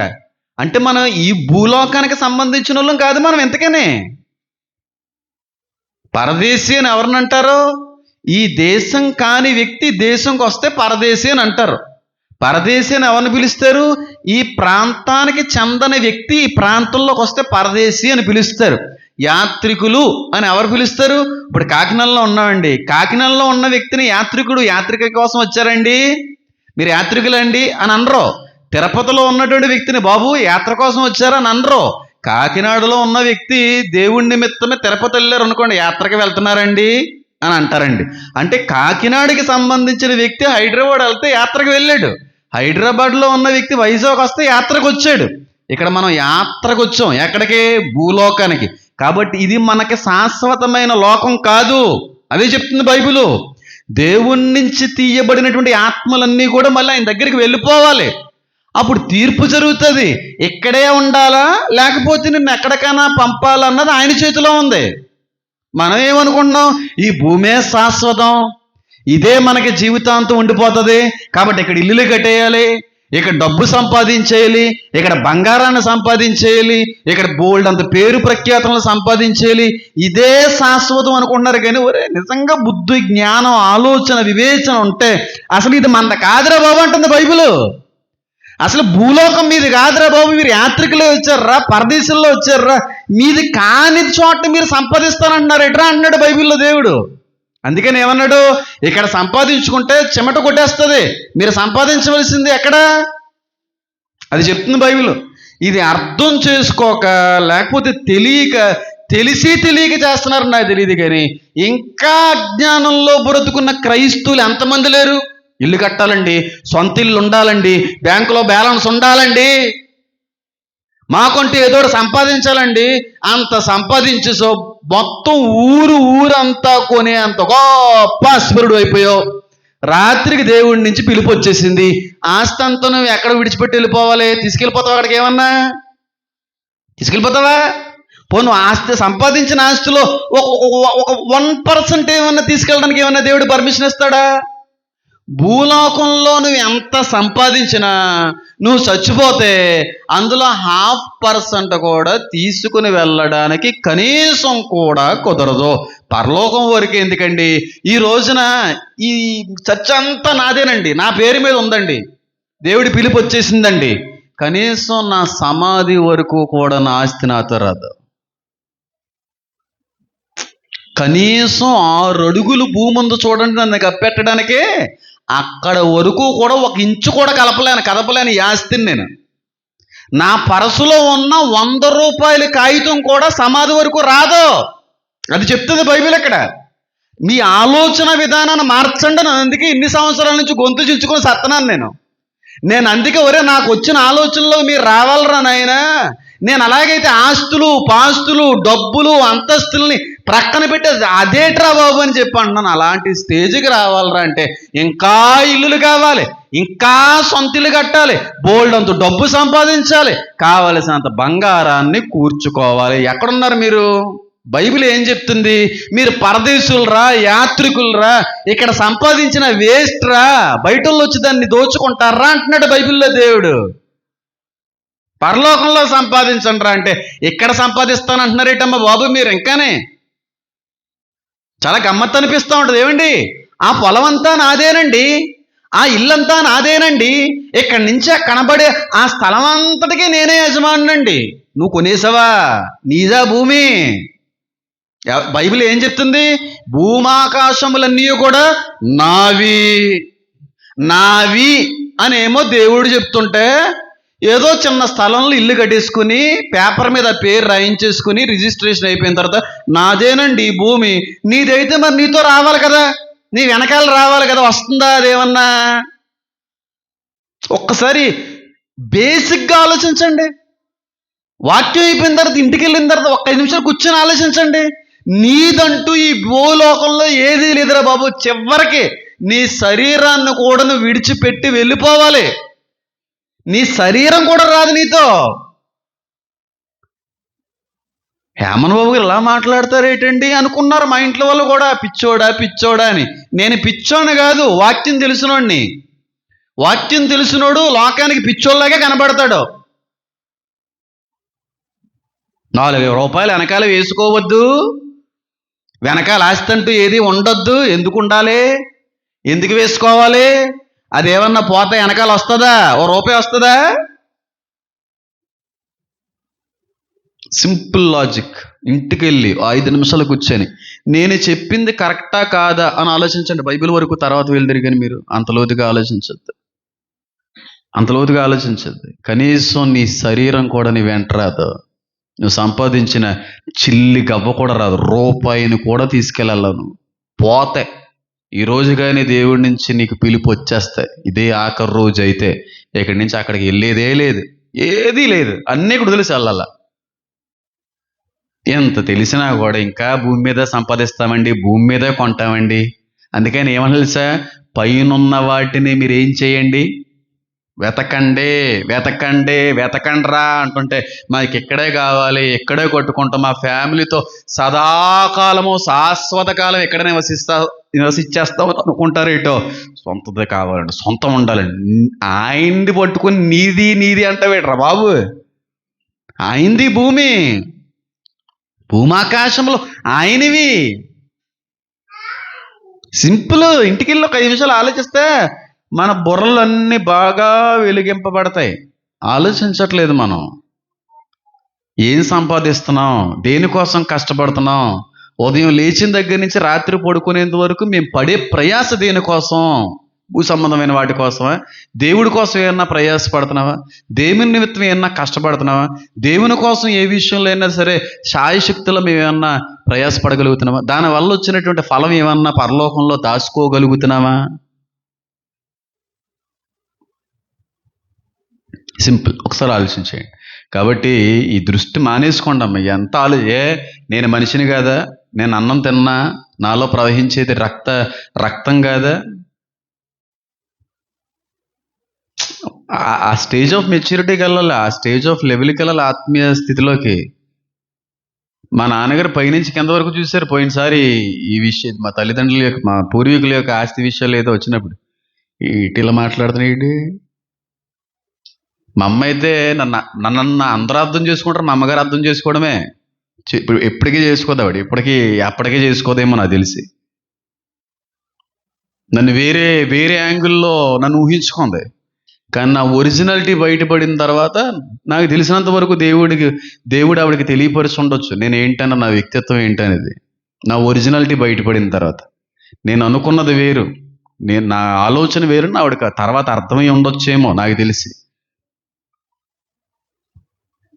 అసలు పొరపాటును కూడా వాల్యూ అవ్వను భూ సంబంధమైన వాటికి, లెక్క కూడా లేదు నాకు. యాత్రికులు మనం, మళ్ళీ చెప్తున్నాం, ఒక్కసారి ప్రాణం మన శరీరాన్ని విడిచిన తర్వాత ఆత్మ శరీరాన్ని విడిచి వెళ్ళిపోద్ది. ఎక్కడికి వెళ్ళిపోవాలి అక్కడికి వెళ్ళిపోతుంది. తీర్పు జరిగేటువంటి సమయం వరకు ఎక్కడ ఉండాలో అక్కడ ఉంచుతాడు వాటిని. ఆ తీర్పు సమయం ముందు అన్ని ఆత్మలు ఆయన ఎదుట హాజరు కావాలి అని ఉంది. అప్పుడు తీర్పు జరుగుతుందని ఉంది. దేనికోసం ఈ ప్రయాస? ఇంతలో కనబడి అంతలో మాయమయ్యే నీటి ఆవిరి వంటిది కాదా? ఎంత స్వల్పమైన క్షణికమైన చిన్నపాటి ప్రాణం అండి, దిక్కుమాల ప్రాణం. దోమ కొడితే చచ్చిపోయే ప్రాణం అండి ఇది. మొన్న ఎక్కడో పులి వచ్చిందంటే, ఓయ్ బాబు అది ఎక్కడో తిరుగుతుంటే ఇక్కడ అయ్యి బాబాయ్ మా ఇంటికి వచ్చేద్దేమో, మా కుక్కలను పట్టుకుపోద్దేమో, మా కోడులను పట్టుకుపోద్దేమో అంటున్నారు కొంతమంది. అది ఎక్కడో తిరుగుతుంది, అది నీ ఇంటికి వచ్చే కుక్కల్ని కోడుల్ని ఎందుకు పట్టుకుపోద్ది? నిన్నే పట్టుకుపోద్ది కానీ పులి పిల్లలా ఉన్నావని. కొంతమంది అడిగే మాటలకి చాలా నవ్వు వస్తుంటుంది నాకు. అయ్యి బాబాయ్ నేను కావాలని ఒకరితో ఏమన్నానంటే, ఇక్కడే తిరుగుతుంది, ఈ హైవేలో తిరుగుతుందంట. అయ్యి బాబాయ్ ఏం చేస్తుందో వచ్చి, అదేదో పాప ఆకలేసి అడవిలోనే తప్పుకునేసి, అడవిలో జంతువులన్నీ కూడా లేని కారణాన్ని బట్టి, ఆ కాలుష్య లోపాన్ని బట్టి అంతరించిపోతున్న కారణం బట్టి ఊరి మీద పడిపోయి ఆవుల్ని గేదెల్ని అప్పుడప్పుడు కనబడితే చక్కని మనుషుల్ని వేసుకుని పోతుంది. అందులో తప్పేముంది? తనకు ఆకలేసింది, నువ్వు ఆకలేస్తే నువ్వు తినవా? దాన్ని పట్టేసుకుని సాధించాం. ఒరే అంత పెద్ద పుల్లిని పట్టుకుని సాధించాం అనుకున్నా కానీ ఎంతగా నీ శరీరం మీద నీకు పట్టుందా? నీ శరీరాన్ని నువ్వు గెలవగలిగావా? పెద్ద పుల్ల, చాలా పెద్ద పుల్లి అది. నన్ను చూసాను వీడియో. నన్ను ముగ్గురిని కలిపితే అంత ఉంటుంది, అంత ఉందండి అది. నన్ను సరదాగా హాయ్ డార్లింగ్ అందంటే వెళ్ళిపోతాను పరలోకని నేను. అలా ఉంది దాని పంజా. నా తల కంటే పెద్ద ఉంది దాని పంజా. సరదాగా హాయ్ అన్నదంటే నేను హాయ్ అయిపోయినట్టే, హాయ్ పట్టణానికి పోయినట్టే. నేను అంత పవర్ఫుల్గా ఉంది ఆ పులి. దానికోసం సీసీ కెమెరాలు ఎట్టేసి మన రాజమండ్రిలో ఎక్కడో రోడ్డు మీద కనబడిందంటే, ఎవరో ముగ్గురు ఫ్రెండ్స్ కారులో వెళ్ళిపోతుంటే వీడియో తీశారు. అందులో ఒకడు అరకరా అంటుంటే వీడు అరిసేస్తున్నాడు పైకి. అయ్యో అమ్మ అంతుంది అంటుంటే వీడు కొట్టాలా లేకపోతే వీడిని దింపేలాడికి అర్థం లేదు. అలా పోయింది. అలాంటి వాళ్ళు ఉంటారు కొంతమంది, ఓవర్ ఎక్సైట్ అయిపోతూ ఉంటారు. నేను వింటా నాకు ఏమనిపిస్తుంది, ముందా ఆ అరిసివాడిని దింపేరా, ముందుకి దింపేస్తాను ఇక్కడ వీడు తిక్క తీరదరా అనుకున్నాను. లేకపోతే అది ఏదో వెళ్ళిపోతున్నప్పుడు అరవద్దరా అంటున్నాడా, అరవద్దంటే అదే నడుచుకుని వెళ్తుంటే వీడు గిలగిల ఆడిపోతాడు వీడు, పిచ్చిక మొహం గడి. అలాంటి వాళ్ళు ఉంటారు, ఓవర్ ఎక్సైట్ అయిపోయే వ్యక్తులు. నేను చెప్పాలనుకున్నది ఏంటంటే, మనకి ఎప్పుడు పోరాటం ఉంటుంది. క్రైస్తవ్యుడు అంటేనే ఎప్పుడు పోరాటం, శరీరానికి ఆత్మకి ఎప్పుడు పోరాటం ఉంటుంది. ఎందుకంటే ఆత్మ వెలిగించబడింది కదా. పరిశుద్ధాత్ముడు ఎప్పుడైతే వచ్చాడో దేవునితో మళ్ళీ తిరిగి సహవాసాన్ని పొందుకుంది కదా. ఎప్పుడైతే పొందుకుందో ఈ శరీరం వల్లే కదా మా యొక్క పరిస్థితి లాంటిది వచ్చిందని చెప్పి ఎప్పుడు దానికి వ్యతిరేకంగానే పోరాడుతూ ఉంటుంది. మీరు ఎప్పుడన్నా గమనించారో లేదో నాకు తెలియదు కానీ నాకు ఆ పేరు ఇప్పటికే గుర్తుంది. మట్టగిడసలు, కొర్రమేన్లు అనే చేపలు ఉంటాయి. అవి బురదలో మాత్రమే బతికేటువంటివి. నేను మా నాన్నగారు ఎప్పుడన్నా మార్కెట్కి వెళ్తే వాటిని తీసుకొని రావాలి అంటే ఖచ్చితంగా తీసుకొచ్చేవారు. ఎందుకు? కూర వండుకోవడానికి కాదు, పెంచడం కోసం. ఆయన మార్కెట్కి వెళ్ళినప్పుడు ఖచ్చితంగా ఒక 10 అయినా సరే తీసుకొని రావాలి. కొన్నిటిని పెంచేవాడిని, కొన్నిటి మీద ఎక్స్పెరిమెంట్స్ చేసేవాడిని చిన్నప్పటి నుంచి. కావాలంటే మా అమ్మగారిని అడగండి, ఎన్ని ఎక్స్పెరిమెంట్స్ చేసేసేవాడినో. దాన్ని కోసేసేవాడిని, ఏముంది అసలు దీని వెనకాల, దీని బుర్రలో ఏముంది, దాని తోకలో ఏముంది, ఇవన్నీ చిన్నప్పటి నుంచి అదో రకమైన బుద్ధి. అయితే ఒకసారి నేను అక్వేరియంలో గోల్డ్ ఫిష్లు పెంచుకుంటున్నాను. ఆ మట్టగిడసపల్లి ఏదో మా నాన్నగారు తీసుకుని వస్తే, దీన్ని ఎందుకు బయట పెంచుకోవడం కుండీలో, ఈ అక్వేరియంలో వేద్దామని చెప్పంటే, అక్వేరియం వేసేటడికి పొద్దున మట్టగిడస తప్ప గోల్డ్ ఫిష్లు కనబడతలేదు. ఏం కనబడతలేదు, ఏమైపోయినాయి రాకడికని వచ్చి ఎన్ని ఎత్తపడ్డాయి అన్న పరిస్థితికి వచ్చాను నేను. ఇంతకీ తర్వాత తెలిసింది ఏంటంటే, అదన్నీ మింగేద్దరా, అందులో ఎందుకు వేసారా మా అమ్మ అంది. పోనీ అందులో వేసిన తర్వాత అక్వేరియంలో బాగుందని నేను ఉండగలిగింది అనుకుంటున్నారా? ఆ చేప ఏమన్నానే, బురద చేప బురదలోనే ఉంటుంది, అక్వేరియంలో ఉండలేదు. సముద్రంలో ఉండే చేప సముద్రంలోనే ఉంటుంది, బురదలో ఉండలేదు. మన పరలోక సంబంధులు బురద. ఇది ఈ శరీరం అనేది బురద, ఇందులో ఉండలేము. ఎప్పుడు పోదామని చూస్తూ ఉంటుంది. అది ఎప్పుడు ఆత్మ తెలుసా, తగిన కాలం ముందు అది విడిచి వెళ్తుంది. కానీ ఎప్పుడు పోరాటం ఉంటుంది. శరీరాశల అనేటువంటి, నేత్రాశ అనేటువంటి పోరాటం, జీవపు డంబం అనేటువంటి పోరాటం, ఆత్మీయ గర్వం, శరీర గర్వం, అంతస్తు గర్వం, కుల గర్వం, మత గర్వం, ఇవన్నీ జీవపు డంబంలే.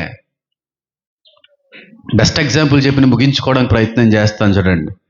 క్రైస్తవుడిగా నువ్వు మారేవు అని అనుకోవడం పెద్ద గొప్ప విషయం కాదు. కానీ క్రైస్తవుడిగా నువ్వు ఒక అడుగు ముందుకు వేసిన తర్వాత నీలో ఈ పోరాటం ఖచ్చితంగా కనబడుతుంది.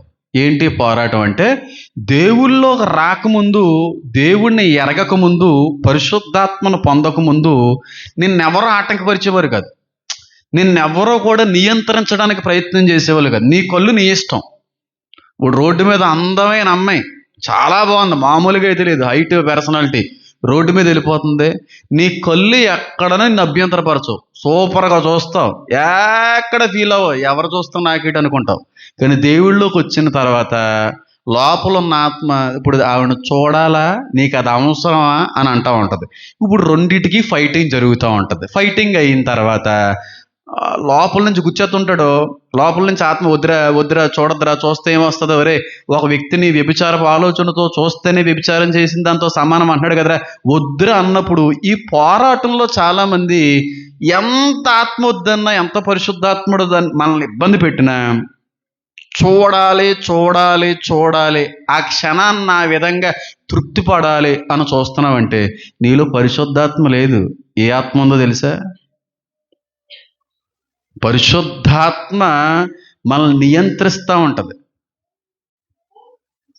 నీ ఆటంకం అని కూడా అన్నాం. ఆటంకం అంటే మళ్ళీ స్వేచ్ఛకు అక్కడ ఆటంకంగా కనబడతా మాట. అర్థమవుతుంది నేను చెప్పేది? వద్దు అంటూ ఉంటుంది. ఇది పోరాటం. అది వద్దు అన్నా సరే నేను చూస్తాను అని శరీరానికి అవకాశం ఇచ్చేసావు అనుకో, ఆత్మ ఓడిపోయింది, శరీరం గెలిచేసింది అని అర్థం. ఇది పోరాటం అంటే. ఇంకా బెస్ట్ ఎగ్జాంపుల్ చెప్తాను చూడండి. ఏదో చూడకూడనటువంటి ఒక అశ్లీలమైనటువంటి దృశ్యం ఏదో వచ్చేసింది, ఎవరో చూడట్లేదు, లోపల ఉన్న ఆత్మ మాత్రం ఘోషిస్తుందో, చూడమా, అవసరమా, చూస్తూ ఇప్పుడు ఏమొస్తుంది, ఏం కలిసి వస్తుంది అని చెప్పి లోపల నుంచి వద్దు అంటది. శరీరం మాత్రం చూడరా, చూస్తే ఏం వద్దురా, 2 నిమిషాలు చూడండి ఆయన అని అంటూ ఉంటుంది. ఈ రెండిట్లో దేన్ని పై చేస్తుంటారు తెలుసా? శరీరాన్ని. ఇక్కడ ఓడిపోతుంటారు. ఈ పోరాటంలో ఎవరు గెలుస్తున్నారు మీరు ఆలోచన చేయండి. ఇంకా మీ అందరికీ అర్థం కావడానికి ప్రయత్నం చేస్తాను. దేవుళ్ళలోకి రాకముందు మన అందరం కూడా జాతకాలు, గ్రహాలు, రాశులు, ఫలాలు ఇవన్నీ మనం పాటించిన వాళ్ళమే. దేవుళ్ళలోకి వచ్చిన తర్వాత వాటి అన్నిటినీ విడిచిపెట్టాలని ఉంటుంది. కానీ ఎక్కడో మాత్రం చిన్న ఆలోచన పడుతూ ఉంటుంది. ఒకసారి చూపించుకుంటే బాగుండు, ఒకసారి తిరగేస్తే బాగుండు, ఒకసారి సంవత్సరం రాశి ఫలాలు ఎలా ఉన్నాయో చూసుకుంటే బాగుండు అనే ఆలోచన శరీరం అస్తమాట్లు పెడతా ఉంటుంది. ఆత్మ వద్దు. ఎందుకది? విశ్వాసానికి అర్థమైన యేసుక్రీస్తు వైపు మాత్రమే మనం చూడాలన్న వాక్యం సెలవిస్తుంది కదా. గ్రహాలతోనూ, జాతకాలతోనూ, రాశులతోనూ పని మనకేముందిరా, అంతకు ముందు ఉండేవి కానీ ఇప్పుడు మారేవు కదా. దేవుని కుమారుడిగా రక్తంలో కడగబడ్డావు కదా, ఆత్మరక్షణను పొందుకున్నావు కదా, పరిశుద్ధాత్మను పొందుకున్నావు కదా, అలాంటివి వద్దునైనా, చూడకూడదునైనా, అలాంటివి మనం చేయకూడదునైనా అన్నప్పుడు శరీరం ఓయ్ బాబోయ్ లేకపోతే ఎలాగా, అది చేయకపోతే ఎలాగా, అది ఫాలో అయిపోతే ఎలాగా, రేపు రోజున ఏదైనా జరగకూడదు ఏదైనా జరిగితే, ఇది లాగేస్తూ ఉంటుంది. ఒక వైపునేమో ఆత్మ వద్దు అంటది, శరీరం ఏమో చెయ్యి అంటది. ఈ రెండాటిల్లో అంతిమ విజయం దేంది? ఇదే పోరాటం. ఈ రెండాటిల్లో ఏది నెగ్గుతుంది దాన్ని బట్టి చెప్పేచ్చు, నువ్వు చస్తే పరలోకానికి వెళ్తావా, నరకానికి వెళ్తావా. సింపుల్. పెద్ద పెద్ద క్వశ్చన్ పేపర్లు వేసి ఆన్సర్లు ఏం చేయకలు చిన్నట్లు ఓడిపోతున్నాం మనం. రెండు మార్గాలు, ఒకటి ఇరుకు, ఒకటి అనేకులు ప్రవేశించు విశాల మార్గం. ఇరుకు మార్గమును ప్రవేశించుటకు ఏం చేయమన్నాడు తెలుసా? పోరాడుడి. ఇది వాక్యం. విశాల మార్గం లోకమంతా వెళ్ళిదే, ఇరుకు మార్గంలో వెళ్ళడమే కష్టం. ఏ మంచి రోజు చూడకుండా, ఏ అమావాస్య చూడకుండా, ఎవరో పెట్టిన ముహూర్తాలను అవలంబించకుండా, ఏటిని ఫాలో అవ్వకుండా చాలా కష్టమే వెళ్ళడం. కానీ అలా వెళ్ళినోడే పరలోకానికి వెళ్తాడు. ఇరుకు మార్గమును ప్రవేశించేవారు కొందరే, విశాల మార్గంలో వెళ్ళే వాళ్ళు చాలా మంది ఉన్నారు.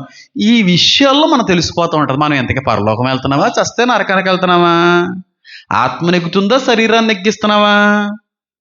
ఈ పోరాటంలో ఎవరిది పై చేయి ఉంటుంది, ఎవరి జెండా ఎగరేస్తున్నారు, ఇలాంటి అన్నిటిలో మనం ఒకసారి పరీక్షించేసుకుంటే నువ్వు గొర్రెపిల్ల రక్తంలో కడగబడిన వ్యక్తివా, లేకపోతే సేంపంది రక్తంలో కడగబడిన వ్యక్తివా అర్థమైపోతుంది. సేంపంది కూడా కాదు, మురికి పంది, మొల్ల పంది, అడవి పంది, అలాంటి పందుల రక్తంలో కడగబడిన వారా, నిష్కలంకమైన నిర్దోషమైన గొర్రెపిల్ల రక్తంలో కడగబడిన వారా? ఒకసారి పరీక్షించుకోండి. మీరు పంది రక్తానికి సంబంధించిన వాళ్ళ, గొర్రెపిల్ల రక్తానికి సంబంధించిన వాళ్ళ?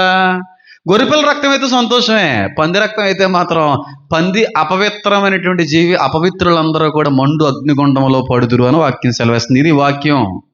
ఇది వాక్యం. పందిని తినొద్దన్నాడు. ఏం మాట్లాడుతున్నారు రా బాబు? ఎంత కాంటెక్స్ట్ ఉంది, ఎంత లెవెల్ ఆఫ్ మెచ్యూరిటీ వస్తే అది అర్థం అవుతుంది. సరే అసలు అవుతుంటుంది, జాతకం అసలు చూపించుకుందాం, అయ్యి బాబా నిజమే అలాగంటాం. కానీ ఎంతైనా మంచి చెడు చూసుకోకుండా ఏదన్నా ప్రారంభిస్తే మనం కానంటాం, వెనకాల పిల్లల బతకాలి, ఇక్కడ పిల్లలు ఉండాలి కదా ఇంట్లో. రేపు రోజున ఏదన్నా జరగకూడదు, ఏదన్నా జరిగితే మళ్ళీ నన్ను అంటారేమో. కాబట్టి ఈసారికి ఇలా చేసేద్దాం. లాగుతుంది శరీరం, చెయ్యిది, ఎందుకంటే మట్టికి సంబంధించింది కదా, మట్టేపి లాగుతాయి. ఆత్మకు సంబంధించినవి అనుకో, ఆయన మీదకి లాగుతుంటుంది ఆలోచన, ఆయన ఉన్నాడు కదా అని. ఈ పోరాటంలో ఏది నెగ్గుతుంది? సింపుల్, ఎక్కువ ఆలోచించక్కర్లేదు. మనం ఏ రక్తంలో కడగబడ్డాం, పంది రక్తమా, గొర్రెపిల్ల రక్తమా? పంది రక్తం అయితే అనవసరం, దేవుని నమ్ముకోవడం అనవసరం. మీరు చచ్చిపోయి నరకానికి వెళ్ళిపోతారు, మండుతారు అక్కడ, పురుగు చావదు, అగ్ని ఆరదు. రాసి పెట్టుకోండి. 100% చెప్తున్నాను. మానుకోవలసినవి మానుకోకపోయినా పోరాటంలో మీరు పొరపాటునైనా సరే ఆత్మని ఓడించి శరీరాన్ని నెగ్గించినా మీరు వెళ్ళిది నరకానికే. ఈ పోరాటం జరుగుతూ ఉంటుంది ఎప్పుడు, ఆత్మకి శరీరానికి పోరాటం. ఉపవాసం ఉన్నాం, ఉపవాస ఆచరణ దినాన్ని ఒక 2 రోజులు ఉపవాసం చేద్దామని అనుకున్నాం, ఒక మంచి తీర్మానంలోకి వచ్చావు. ఉపవాసం ఉండాలి, ఖచ్చితంగా నిలబడాలి, 2 రోజుల ఉపవాసాన్ని సంపూర్ణంగా నేను జరిగించాలని అనుకుంటున్నావు. ఒక రోజు బాగానే ఉన్నాం, సాయంత్రం అయ్యేసరికి చేపలు ఎవరో వేపుకుంటున్నారండి. అప్పుడే వేపిస్తాడు సైతానిగాడు. అప్పుడు వరకు ఏమీ ఆపర, పక్కింటోళ్ళు ఎప్పుడూ కూడా కాయగూరలే, సాంబార్లే, పప్పుచారులే. కానీ మన ఉపవాసం ఉన్నప్పుడు మాత్రం పక్కింటోళ్ళ దగ్గర నుంచి గుమగుమలాడేసేటువంటి నాన్ వెజ్ కర్రీ వాసన వచ్చేస్తుంటది. ఏ ఉప్పు చేపో తెచ్చి ఆడ చక్కగా నూనెలో వేపేస్తూ ఉంటాడు, ఆ వాసన సర్రా ముక్కులో పోద్ది. ఉపవాసం ఏమైపోద్ది ఇప్పుడు? అమ్మా 24 గంటలు ఉన్నాను, ఇంకా ఎక్కువ ఉంటే మళ్ళీ షుగర్ గీగర ఉంటుంది కదా, ఆరోగ్యం ఏమన్నా బలహీన పడితే దేవుడికి మళ్ళీ అవమానం, మళ్ళీ ఇక్కడ దేవుడిని అనుకుంటారేమో, దేవుడిని తిట్టుకుంటారేమో, నా వల్ల ప్రభు అనేది చెడ్డ పేరు రాకూడదు నాయనా, నేను బలహీనరాలు లేకపోతే మళ్ళీ మిమ్మల్ని అంటారని తినేస్తాను నాయనా.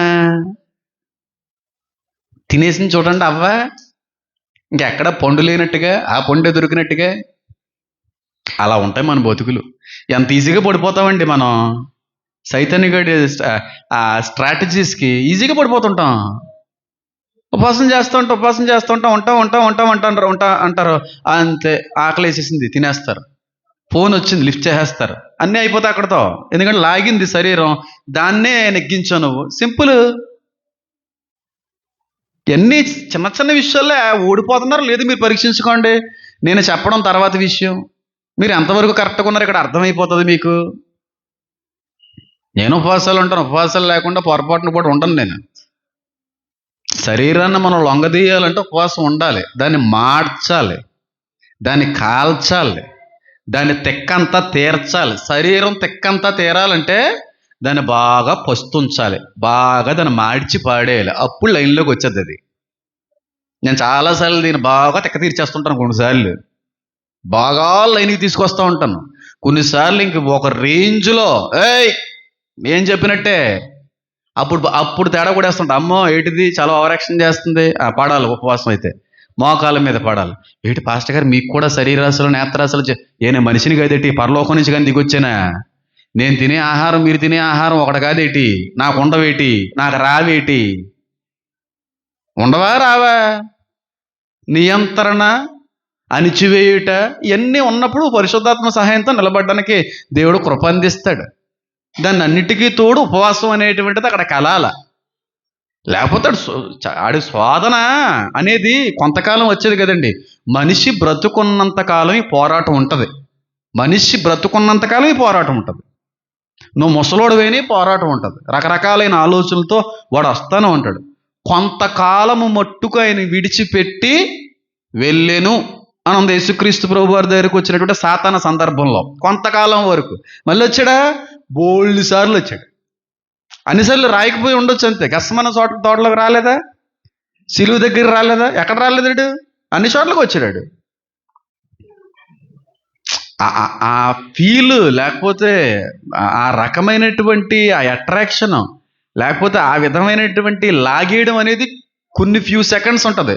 ఆ ఫ్యూ సెకండ్స్ కానీ నువ్వు నియంత్రించుకోగలిగితే, బాబాయ్ అసలు మనం చూపించుకోకూడదండి అలాంటి, అమ్మో వాటి వైపుకి వెళ్ళకూడదండి అని ఆ ఫ్యూ సెకండ్స్ కానీ నిలబడితే బాగుంటుంది లైఫ్.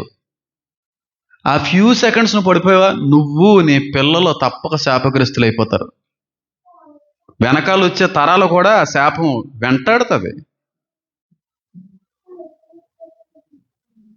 వెంటాడుతుందమ్మా. నేను ఇలా చెప్తే కొంచెం ఓవర్గా ఉంటుంది కానీ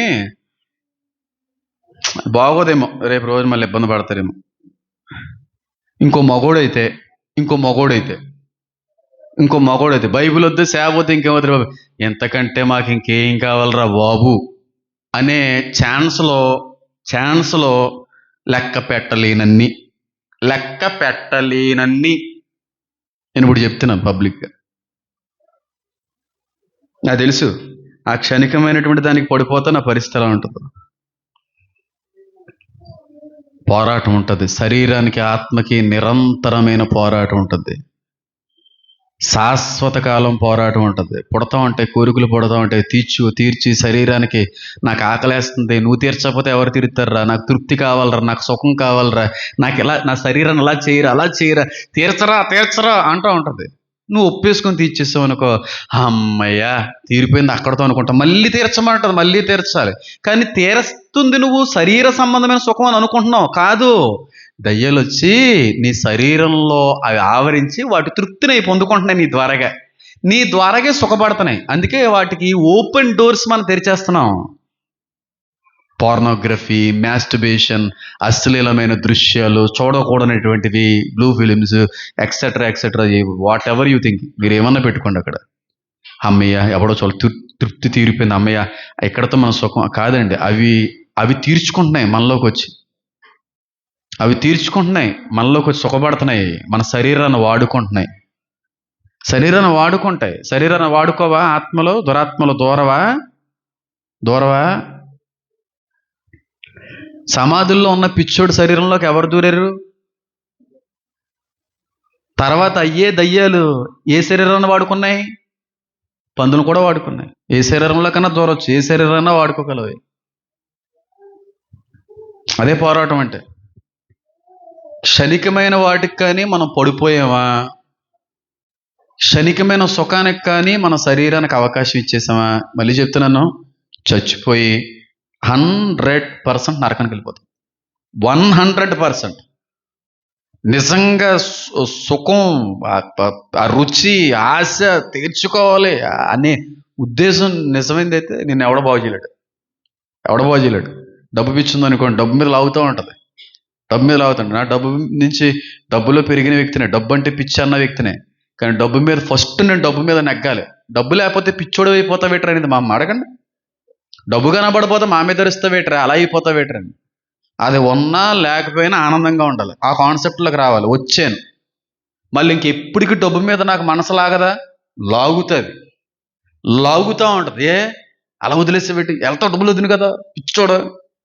డబ్బుల కోసం వెళ్ళను. అది పోరాటం అంటే. ఓ మాట అడిగితే అయిపోద్ది కదా, అడగను. అది పోరాటం అంటే. మళ్ళీ వస్తుంటుంది, ఆలోచనలు పడుతూ ఉంటాయి. ఈ విధంగా సంపాదించచ్చు కదా, ఈ విధంగా చేయొచ్చు కదా, అది చేయొచ్చు కదా, ఇది చేయొచ్చు కదా అని చెప్పి. ఇన్స్టాగ్రామ్లో ఫాలోవర్స్ని సంపాదించడం అంటే చాలా కష్టం. నేను స్టార్టింగ్ డేస్లోనే 25,000 మంది ఫాలోవర్స్ని సంపాదిస్తాను. ఎవరికి ఉండదేమో, ఫ్యూ మంత్స్లో అంత అద్భుతమైన ఫాలోవర్, అంతమంది ఫాలోయింగ్ వచ్చింది. ఒక్కసారి అంతమంది ఫాలోయింగ్ వచ్చిన తర్వాత అస్సలు ఆగకూడదు, ఎవరు ఆగరు కూడా. రెగ్యులర్గా వీడియోస్ పెడతానే ఉంటారు. ఎందుకంటే రీచ్ ఎక్కువ వస్తుంది, ఆ పేజ్ ఇంక్రీజ్ అవుతూ ఉంటుంది. 25,000 వచ్చిన తర్వాత ఒకేసారి అయ్యి బాబా 100 అవ్వాలి ఇది అని చెప్పి రోజు వీడియోలు పెట్టి ఆలోచనలోకి వచ్చాను. అప్పుడు నాకు అనిపించింది ఏంటి తెలుసా, నేను పేజీని పెంచుకోవాలనుకుంటున్నానేంటి, 25ని 100K చేయాలనుకుంటున్నానేంటి, పొర్రపాటును కూడా జరగడానికి వీల్లేదు. ఇన్స్టాగ్రామ్లో పోస్ట్ చేయడం మానేసాను 2 సంవత్సరాలు. ఎవరుంటారు చెప్పండి, ఇన్స్టాగ్రామ్లో పోస్ట్ చేయడం 2 years మానేశాను. ఇప్పుడు నెలకో 20 రోజులకు చిన్న చిన్న డైలీ పోస్టులు పడవచ్చు అంతే. ఎందుకంటే దాని మీదకి వెళ్తుంది నా మనసు. పోరాటం అదొద్దా, ఫేము అవి మనకు సంబంధించినవి కాదు. ఎవడో వదలడు అలాగా. నా వెనకాల 1000 ఫాలోవర్స్ ఉన్న వాళ్ళు ఈ రోజున నాకంటే ఎక్కువైపోయిన వాళ్ళు ఉన్నారు.